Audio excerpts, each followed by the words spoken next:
Welcome to Fireside Chats with Erin. I'm Erin Gowriluk, the president of the Canada Grains Council and your host.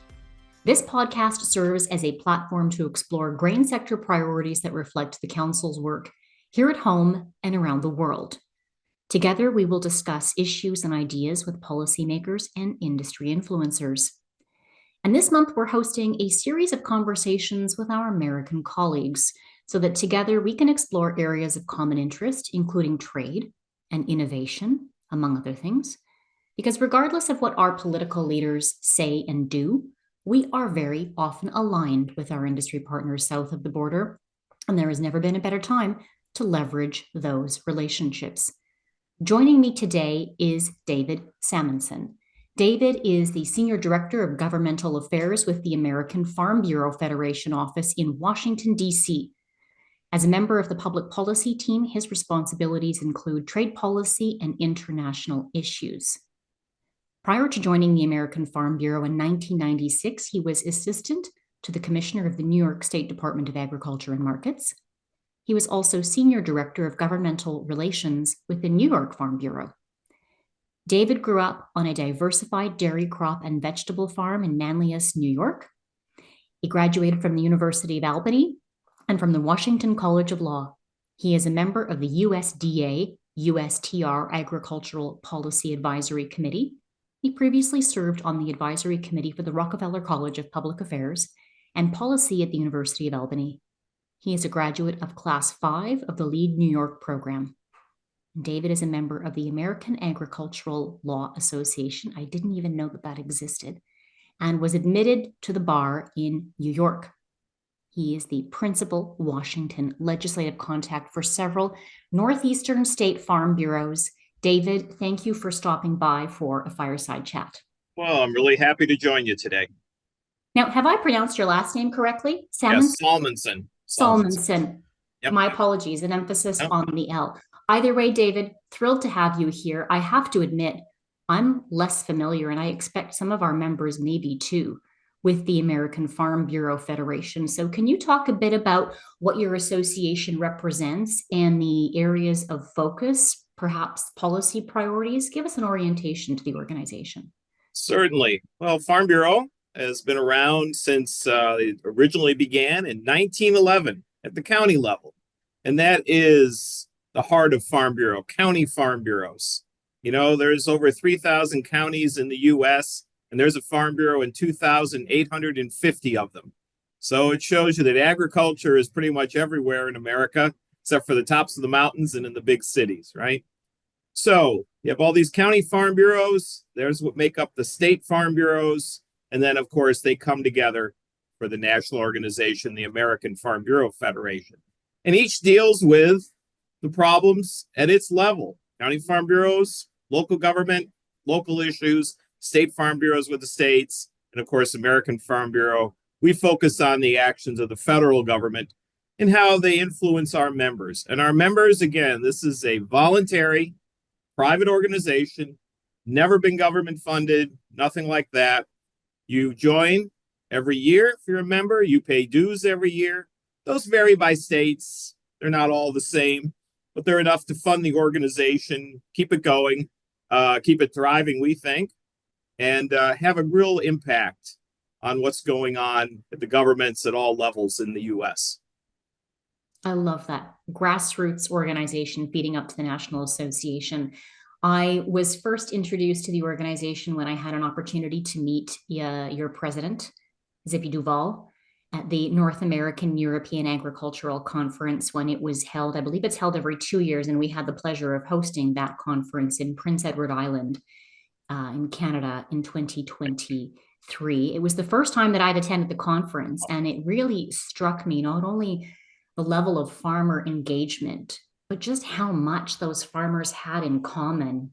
We had a round table on the first day of the conference where a number of farmer representatives were there. Mr. Duval was there talking about their priorities, their challenges and opportunities. And I was really surprised by the level of alignment that existed between farmers in Mexico, the US, Canada, and Europe. So why is this conference so important in your view? And maybe in light of everything that's going on in the world today, David, what should we be thinking about when we prepare to convene again later this year in Italy? Right. I'm glad you reminded us of that meeting at the North American European Union Conference. And it struck me, as I've been into so many of these, like a state farm bureau meeting or one of our national meetings. Farmers sitting around, discussing the issues, trying to come up with solutions that will work for them.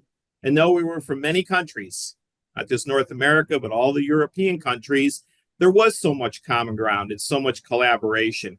I had been involved with these conferences before.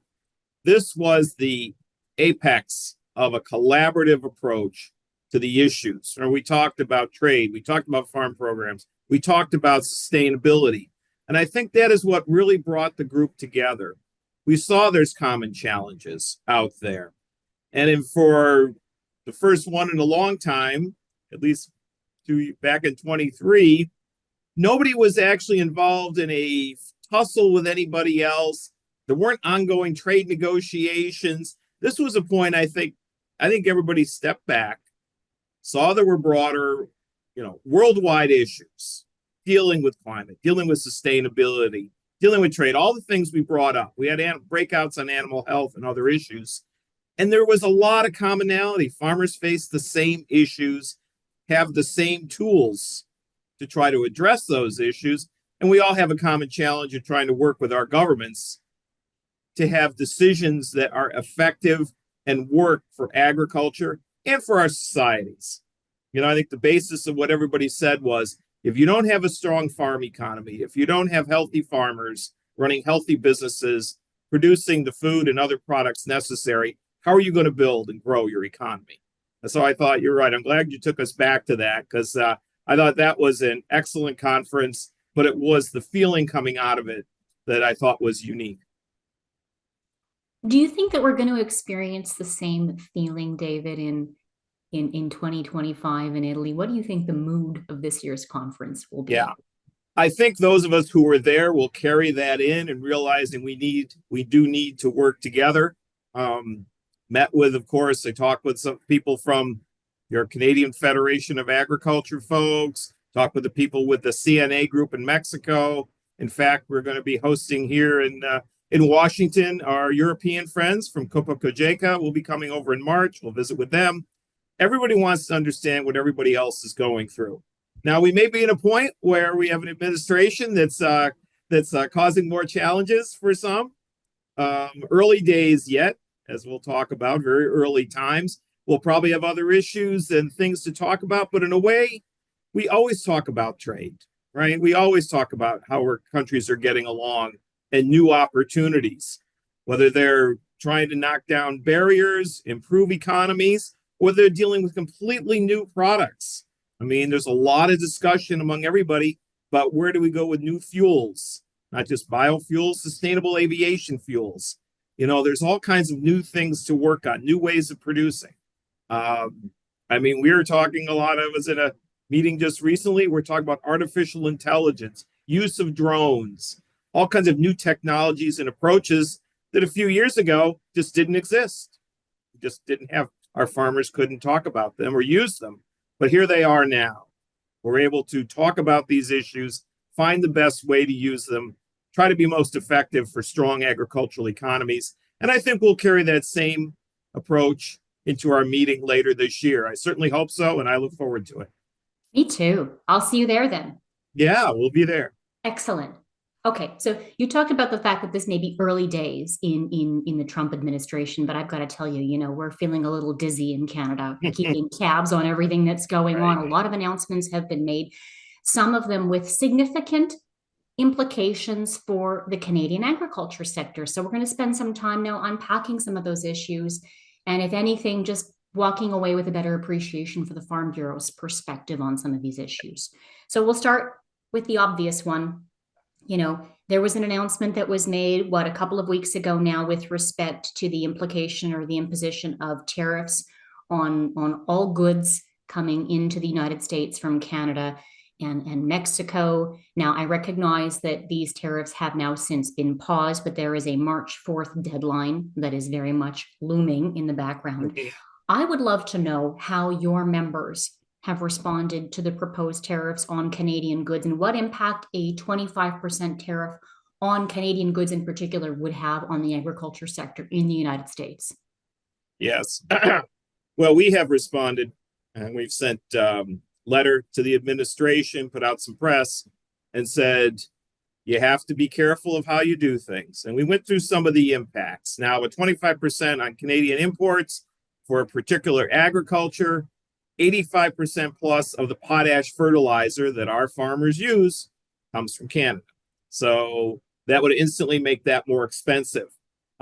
Input costs are a very sensitive issue in the U.S. We spent the last few years fighting the idea of some other companies wanting to go for tariffs, put their own particular tariffs on particular fertilizer imports from other countries. And we have some very clear policy that says we oppose tariffs on necessary inputs. Boom, So we're on firm ground there. So our members want to be able to buy what they need to grow crops where they need to grow it. So that was very, very clear on that. And of course, we see there's other things. Energy. Now, a lesser tariff amount, at least initially, but of course, so much oil that comes in from Canada that's in our energy mix. Electricity in the Northeast from Hydro-Quebec that comes into the New England states, upstate New York. People using that electricity are milking cows, and they don't want to see their electricity costs go up.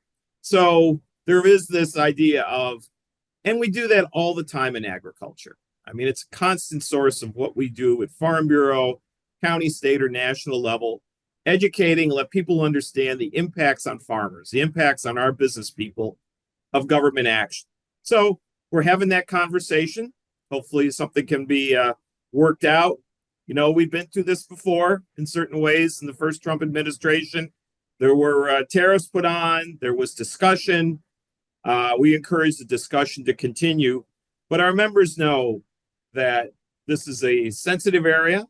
Certainly know it's an area that President Trump campaigned on a lot. He was interested in it in his first administration. It's a part of his program for his second administration. And we know we all need to be engaged to make sure this turns out to have some positive outcomes. We certainly hope it does.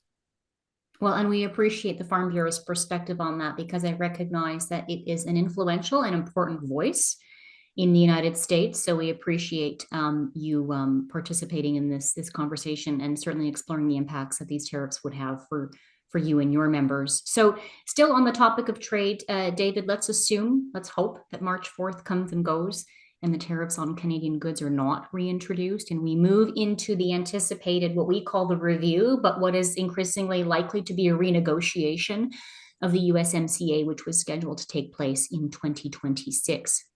What will the Farm Bureau be looking at as part of these renegotiations? And in your view, what aspects of the agreement need to be protected?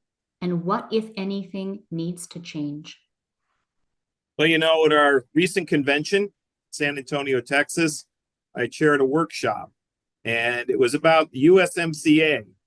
And I entitled the workshop, and remember, we have to submit our ideas for workshops back in May. So back in May of 23, in order to prepare all these things at a time, I said, okay, USMCA coming up for review in 2026. But, we're always encouraged to be provocative. So my most provocative thing to put in the title was USMCA. Review or renegotiation?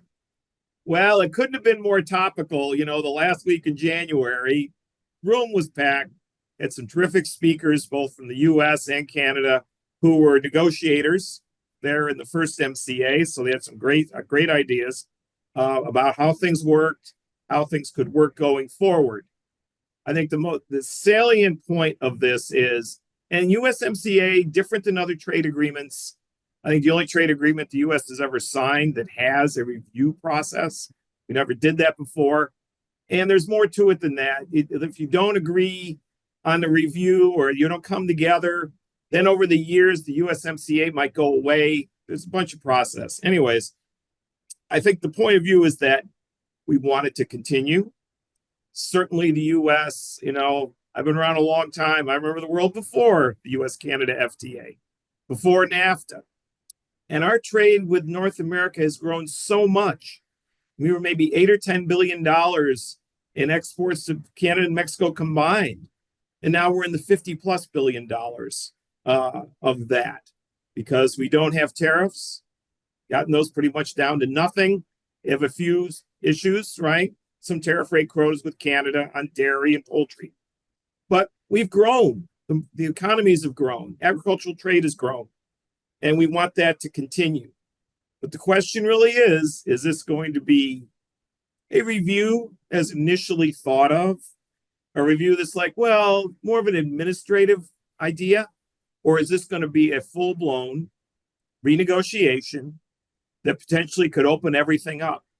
Now, I think from, not talking just this administration, the Biden administration was also talking about broader, I think, than just a straight review, because there's issues, especially related to Mexico, with auto parts, China. We have such high tariffs on China, so they want to get their products in through other countries that have low tariffs with the U.S. Mexico being one of those, the whole USMCA issue. So I think that is going to be key. This will be driven, almost occurs to me that's a bad pun, but I'll go with it. This will be driven by the auto issues. And China's role in that is going to be a part of all of this. In fact, provocative question to the panel I had was, does China get a seat at the table, either physically or existentially? Well, everybody agreed China would be in the room somehow, because that's a lot of what we're talking about. But along with that, I think it's an opportunity, and we've seen the president's executive order on America First trade policy. He wants to accelerate the USMCA process, which was going to be, and officially it will be July of next year, but maybe it'll happen sooner. At least the US side is going to ramp up more quickly. Things that I thought would have happened this fall are going to happen this spring as far as reaching out for comment and ideas. And so we're probably going to get at this more this year than I had thought we would. But we'll continue to be, we support the USMCA. We're going to be engaged in the review process. We want it to continue. David, you mentioned Mexico. And so I want to spend a couple of minutes on a topic that is our members have certainly been watching closely. While Mexico's policy, and I'm referring specifically to the presidential decree on GM corn, this would certainly have a more immediate and significant impact on American producers. We are concerned about the precedent that it sets, about the direction in which the policy is going. Do you feel that there is a risk of anti-GMO sentiment growing in Mexico or elsewhere in the world? And are you concerned about the closure of USAID, which has invested in GMO crop development, indirectly helping support consumer acceptance and therefore market access for American-grown GM crops? I'm throwing a few things at you there on this one. Yeah, well, starting with Mexico and the GM corn, of course, we were pleased with the decision, unanimous decision. U.S., Canada joined us on this one on all counts, saying that what Mexico tried to do to slow down and stop their imports of GM corn violated the USMCA, was a non-scientific trade barrier, and Mexico has said they will comply with the decision. Now, we will see, and we will continue to watch, as I'm sure the Canadian government and agriculture folks up there will. How does Mexico react to this going forward? Yeah, that is the question. We don't know. I haven't heard any different than the fact they're going to comply. I hear from the Mexican ag folks on private side. They've built a livestock industry based on U.S. and Canadian feed grains. They need them. They want them. They have no other. That's the best place for them to buy. As we've seen in the growth of USMCA, it's always better to trade with the neighbors. It's the most efficient trade you can have, right? Instead of putting things on ships, they just go on trains and boom, right across the border with those big 110-car unit trains. So I hope that we've created, and over time, people have been more accepting of biotech. It isn't the flashpoint it was 10 or 20 years ago, and that they realize it's an effective, safe product, and it's something that really helps, I think, Mexico, a product they need at a good price, and they'll continue to see that that's a good thing for them. I think they have some issues they're dealing with on the food side, some of their basic foodstuffs that they have to deal with internally. But for the most part, the yellow corn exports we know will continue. Now in USAID, the programs of food assistance that were, you can think about the food assistance, post-war Europe, all of that, were really put into law in 1954. And this was pushed by the Farm Bureau at the time, the Kansas Farm Bureau particularly, up to the American Farm Bureau. President Eisenhower signed the law that later became known as Food for Peace. But it's going on a long time. It was meant we have surpluses. People have needs around the world, whether Europe or anywhere else. Let's find a way to have in-kind food aid. And that's a program that's been going on now. Now we're into 70 years of this program. It's all of it amounts every year to about the in-kind food aid, $3.5 to $4 billion. There's other aid programs that are cash and they buy local, but this is programs that buy U.S. commodities for food security around the world. And we support the programs. Now, looks like this administration wants to make some changes to the USAID agency, which is a part of our State Department.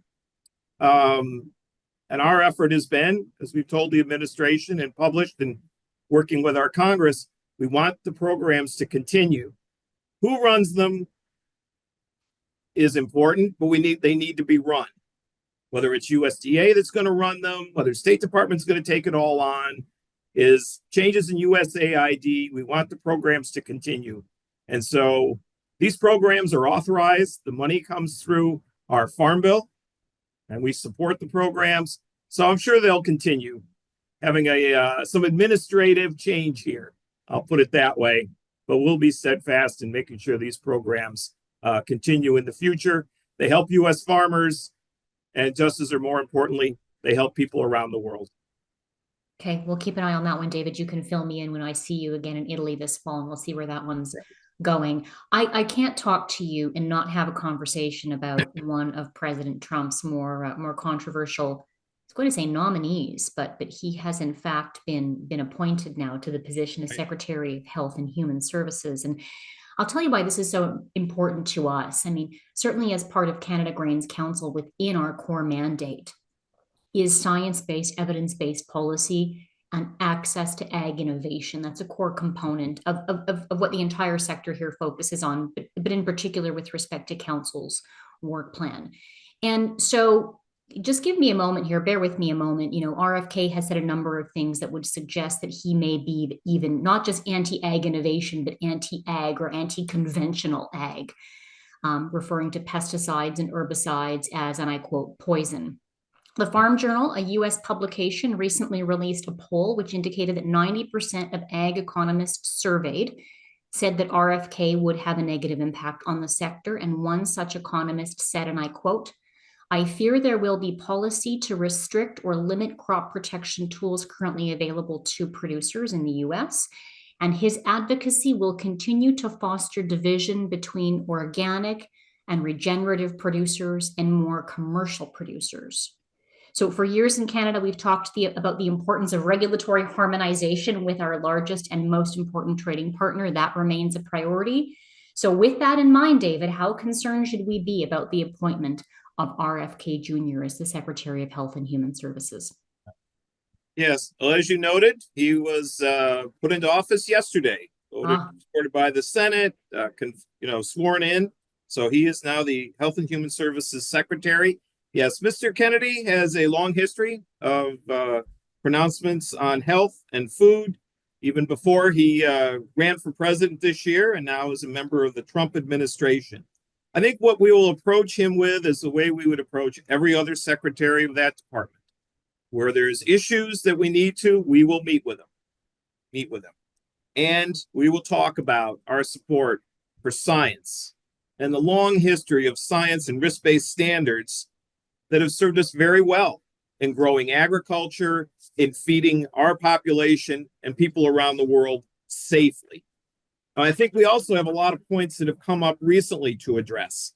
If we don't have the proper crop protection tools, if we're not able to efficiently grow crops, we're having an impact on food security. We're also having an impact on food affordability. So there is so much, agriculture, everything's, oh, you're ag. You talk to USDA. And in the US government, the USDA has the primary role. So much of food safety and stuff relies with their US Department of Agriculture. Within Health and Human Services, we have the Food and Drug Administration, which is important. There's a lot of regulatory work. You might say the drug side of it, with all of that, probably takes more of their time and effort than the food side, but they have a role in food, a direct regulatory role, and we will be talking about that. We also want to talk about sustainability. I think he's interested in all of that, different ways of doing agriculture. I think we will have a chance to visit with him, his team, and bring up to speed on all the things that have been done to enhance sustainability through the use of crop protection tools, through the use of new farming techniques, and what contributes to food safety, which is a strong regulatory program. I used to work at a regulatory agency. I was with the New York Department of Agriculture and Markets for many years, and most of what we did was food inspection and food safety. So there's a lot of government at all levels devoted to that, and we need to continue that going. So all of us want to have a healthy and nutritious diet. We want to have foods that are out there for everybody to enjoy and to use. So I think this can be, there have been some provocative statements, but I think this can be a good conversation. And so we'll be working with him. We certainly will be working closely with our new Secretary of Agriculture. And I imagine that Ms. Rollins and Mr. Kennedy may have some interesting discussions in their future. So tell me a bit about Ms. Rollins. She's I expect probably also relatively unknown to you as well. I mean, I don't know to what extent you've had the opportunity to get to know her prior to her appointment. She has been appointed, has she not? Yes, she was sworn in yesterday. She was passed out by the Senate. She had an event this morning over at USDA introducing herself to their employees, assembled guests, and so she is now the Secretary of Agriculture. So we're happy to have her on board. Her path is a little different. Yeah. The last several Secretaries of Agriculture have been governors of Nebraska, South Dakota, Iowa, or North Dakota, Iowa. So we've had a mix there. Georgia, Secretary Perdue with the first Trump administration was from Georgia. So we've had that. Now we have someone who's been more of a leader in a support role. She was at the White House with the Domestic Policy Council in the first Trump administration. Then she was leading this America First group, America First Policy Institute, working on various issues, a lot to deal with rural America. Well known with the president, worked with the president before. Grew up in an ag background in Texas, farm and a ranch, went to Texas A&M University. So she has that in her upbringing, paid attention to rural issues her time, has also been wider, following lots and lots of domestic issues. And we think she'll be good at USDA. USDA, farm side, we focus on the farm stuff, but they touch everybody with all the nutrition programs. We think about that, nutrition assistance. Of course, a big part of their funding, a big part of what USDA is responsible for. They're also responsible for rural development, things that go helping local small cities, towns, villages in rural America, water, sewer development, roads, all the things that are necessary. They have roles in electrification. They have roles in all kinds of things. And they also have had big roles in helping farmers with conservation. Last administration, the emphasis was conservation for climate, but it was really the same conservation approaches. And I know she knows about that and will be supportive of that. So we're looking forward to meeting with her more. Again, she is a bit new to the ag community, not a traditional ag lobbyist or head of an ag group or governor of an ag state, but someone we know knows the issues, knows the politics, is a firm part of this new administration, which I think will be very useful for all of us. So a lot to look forward to in Ms. Rollins being the new Secretary of Agriculture. Well, and I think in keeping with many of the appointments in terms of being less traditional, taking a less traditional approach to some of these appointments. You referenced briefly there Sonny Perdue, and I recall I had an opportunity to sit down with him in conversation like this when he was serving as the Secretary of Agriculture under the first Trump administration, providing us with some insights into what to expect under that administration. That was really one of my favorite conversations, as you can imagine. He's a charismatic individual. Very good. So I have a personal interest in leadership, David, having studied the topic as part of my graduate degree. And I think that increasingly these unprecedented times that we're facing require unprecedented leadership. So I want to close all of my conversations by asking my guests to weigh in on the topic. And my question for you is this: during these challenging times, when things are perhaps a little less predictable than we're accustomed to, and despite what might be happening politically, I think, at least based on today's conversation, certainly, that the ag sectors in Canada and the United States, we tend to be aligned for the most part. How can we work better together as associations and industries, as partners, to advance our common objectives, David? Yeah, I think that's something we all need to do. I'll pick up a few things and say, we had the leadership from the Canadian Federation of Agriculture traveled to our convention a few weeks ago, had a chance to have good conversations with them there, met with our president, Mr. Duval, President Curry and his team were there. And we realized, we've always kept in touch. I think the level of engagement needs to come up some more because of the challenges we've always been facing. That we talked about the NAU conference, which we'll talk about again this fall. So we need to keep doing that with all sectors. And of course, we get many visitors down here in DC, various groups from Canada stop by. We have really good exchange. We both want to know what each other are doing and how we're doing in other common markets. How are things going with trying to sell into Europe, sell into South America, sell in Southeast Asia, or sell into China? And we all have our varied experiences with that and can learn from each other. And you also, of course, in Canada, I think you have the benefit of a very good, very engaged embassy team here in DC, which we work with. So always happy to work with them. And we have things going forward this year. We have the ongoing, and we don't know what's going to happen. The future, let's say, is always a bit foggy to us all. And the best laid plans of anyone, whether it's a new administration or our organizations, have to adjust to the times. Things happen. Everybody adjusts. So we've been talking here about, and we've been involved in the past on and off, but the whole COP thing with climate change. Down in Brazil this year, we're thinking maybe we'll do a little more there, opportunity to see what's going on in South America, engage there some more, see how that's going to go forward. So lots of opportunities to find that common ground, realize how much we need each other as we're seeing, business just happens, doesn't it? Day by day, the trucks roll across the border, the trains, the goods from Canada and the U.S. are go back and forth. But until there's a question of, well, how are we regulating that? How are we putting on tariffs? How are trade things doing? We really start to understand the connections. How Maine potatoes go across the border and go into are processed in Canada, and then they come back into the U.S. as French fries or some other product. This stuff happens all the time. But we have to appreciate that. And sometimes we have to work on making sure it's good for both countries, that they're trying to kind of trade continues. So plenty to work on together, and we look forward to doing it. I did catch some of the footage of Keith Curry and his crew down meeting with your folks. I know that there is alignment there and a lot of opportunity for engagement with the CFA. I hope that this podcast serves as an excellent introduction to you and the organization for other ag associations in Canada, and they'll put you on their list of folks to talk to when they're down in DC. I plan to do the same, David, unless I see you in Italy first, but that may be our next touch point. Either way, I really want to thank you for this conversation. Look, as you can imagine, there are a lot of questions and concerns amongst ag sector stakeholders here in Canada in light of some of the recent announcements have been made. We really appreciate you offering some insight in terms of what you're doing and thinking about in this new political climate. Thank you for that. Thank you for having me. I've enjoyed our discussion.